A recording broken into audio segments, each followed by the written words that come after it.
The dog owner, Zach Harper, is calling this tragedy a freak accident. He says one second he was walking his dog along the sidewalk here outside the Washington Trust Bank building. The next second, his 4-year-old dog died in front of him. He believes his dog was electrocuted. This is right where he stopped me. Zach Harper says he and his dog Hank frequently take walks downtown. On Tuesday afternoon, they walked over a heated sidewalk near the entrance to the Washington Trust Bank parking garage. That's when Zach's dog suddenly froze. Froze and then went straight into sounds I've never heard him make before. It was something that's going to stick with me, unfortunately, for quite some time. At first, he thought Hank stepped on something that hurt his paw.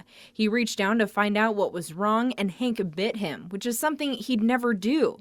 Zach reached down again, only this time he felt a shock. I could physically feel a jolt, and I had thought it was maybe due to he was microchipped, and so I thought maybe it was due to a microchip malfunction. When I realized it wasn't his microchip, my phone was sitting directly behind him, and so I went to grab my phone and got shocked extremely hard. And so that was when I started to yell, I think it's something in the pavement. I think it's something in the pavement. He's being electrocuted. Strangers helped move Hank to another section of sidewalk, and Zach started doing CPR. And I was breathing air in through his nose, just trying to do something, and nothing worked out for me. Despite his attempts to help, Hank died. I had him since he was 7 weeks old. I adopted him in college. He'd been through a lot with me, by my side. He believes a combination of corroded wiring and salt on a wet sidewalk helped carry the electric current. Meantime, Zach is blown away by the Washington Trust Bank's supportive response to his loss. COO Jack Heath has even launched an investigation. He has completely owned up and taken responsibility for this, and he knows that it's Washington Trust Bank's responsibility, and I don't want to use the word fault, but it is their fault. Like I said, I don't have any intention on turning this into anything negative, but I do expect something to change, and I have no doubt in my mind that the right changes will take place. Washington Trust Bank says Hank's death was caused by a stray voltage. They've since turned off the electricity outside the building. Its building manager, Avista, and building engineers are working together to determine the cause. Avista also confirmed with us they've inspected all Avista equipment in the area and found everything working properly. Zach, still grieving the loss of his best friend, hopes his story will prompt other dog owners to take extra precautions when it's wet out. As crazy as it sounds to always put little booties on your dogs before you walk them, if it's wet outside and you're walking downtown, I would absolutely encourage that because you could potentially save their life. Amanda Rowley, KREM 2 News. Washington Trust Bank hired engineers to investigate what caused its heated sidewalk system to fail at the cost of a local dog's life. Their report indicates it could be due to a corroded cable in the system. In his report, Kaufman Engineering Inc.'s Stephen Helms writes Zach Harper's dog Hank most likely died from an electrical current that passed through his body and his heart and disrupted his normal heart rhythm. He goes on to write the current was likely due to a break in insulation of the snowmelt system that caused a voltage gradient in the concrete where Hank was walking. He says the system is 45 years old and points to several factors, one being the concrete was wet with de-icer on it, which increased the conductivity of the water on the sidewalk, and salt water is 500 times more conductive than fresh water. The report also notes the bank's heated sidewalk system met code when it was installed in 1973, but that this type of malfunction wouldn't happen in newer systems due to new code requirements adopted in 1993. He writes, newly installed systems are safe. All the newer systems will trip off any circuit that has a ground fault. What do you think about their findings? Well, I first would start off by expressing my gratitude for having this level of report that was conducted and taken so seriously by Washington Trust Bank. And Hank's owner, Zach Harper, now wears a bracelet gifted to him by the bank's CEO, Jack Heath. It represents the paw prints that he left on my heart, and then the reverse side has a heart here, so it's the pieces of my heart Hank took with him. Washington Trust Bank said it commissioned the investigation for Zach and the bank to better understand what happened. The one thing I still do struggle with is Washington Trust Bank never did that update, so they never had those circuit breakers installed after 1993, and I'm not quite sure why, but moving forward, I want to make that a requirement here in Spokane. I want to see to it that some sort of initiative, some sort of measure, law, whatever it takes. Zach says he also plans to continue working with Washington Trust to educate the community and local businesses of this potential danger. At the end of the day, you know, I am very appreciative that what I do know and how quickly I know it gives me some sort of peace of mind. Amanda Rowley, KREM 2 News. I'm doing as good as I could be, I think, right now with all things considered. About 4 months ago, Zach Harper's dog Hank died unexpectedly when a stray voltage on a heated sidewalk electrocuted him. Zach and strangers on the street tried to help, but nothing could be done. You can't ever prepare for anything like I went through, and as I always stated, it was just a tragic set of circumstances. Though Hank is gone, Zach is reminded of him every day. I have a picture of him that sits on my dresser, so I see him every morning. I've got a keychain.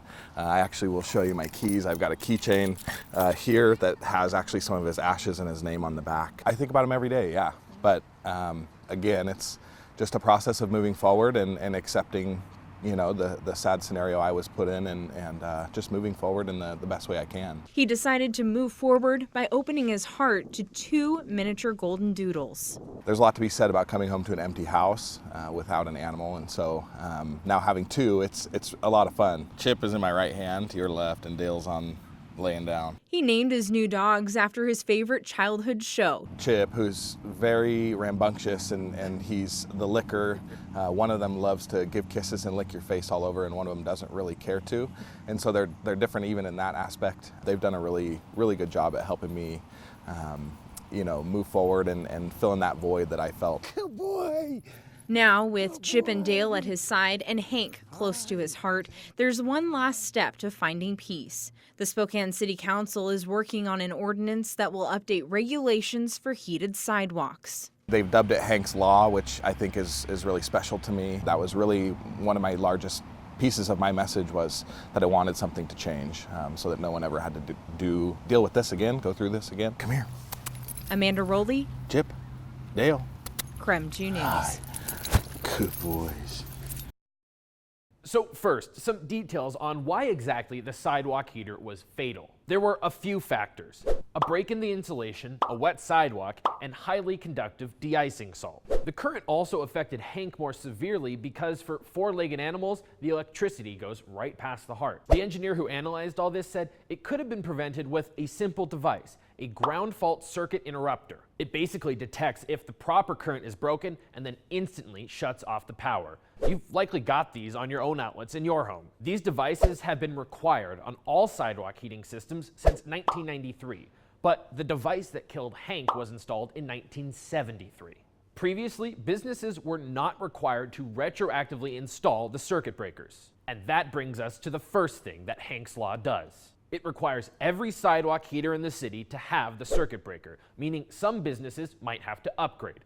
Councilman Brian Begg says he does not expect the cost of those upgrades to be significant. The law also addresses another concern that arose after Hank's death. We don't really know where these systems even are. There's no database of sidewalk heaters and whether or not they have circuit breakers. This law will create such a registry. Property owners will be required to fill out a form notifying the city that they've got a sidewalk heater. They'll also be required to test the system once a year. So how long before all this goes into effect? Well, assuming the mayor doesn't veto, the ordinance becomes law in August. But businesses will get a year to upgrade their systems and to join the registry. After that year, violators can be fined. I also asked about whether simply shutting off the systems would be acceptable under the law. Begg said that as long as the system is permanently disabled, so it couldn't be simply turned on again by some future owner, then it's fine. That's exactly what Washington Trust Bank did to their system shortly after Hank's death. It was their sidewalk he died on. For KREM 2 News, I'm Casey Decker.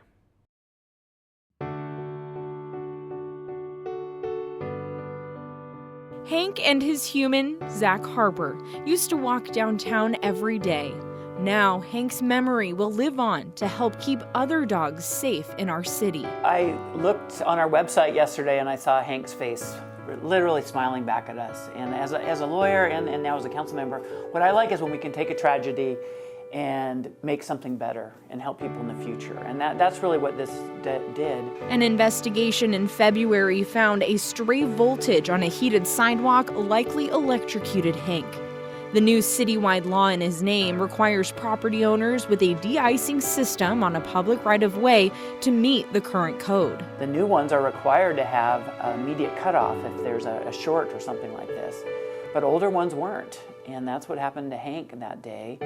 And out of that tragedy comes something the city doesn't normally do, is we're going back and saying, we don't care when you built your electric sidewalk heating system, you got to fix it. And also, you got to tell us about it. Property owners will now complete a registration application that includes the location of the equipment. All existing systems are required a safety inspection, which can be scheduled with the city for free. Over the last 7 months, Hank's owner worked closely with City Council to make sure the streets are safe for pets. Harper says with Hank's Law now in effect, this means his mission is complete. I'm delighted. Yeah, I'm just happy that it's come full circle and you know, it's provided me with some closure to what I set out to do.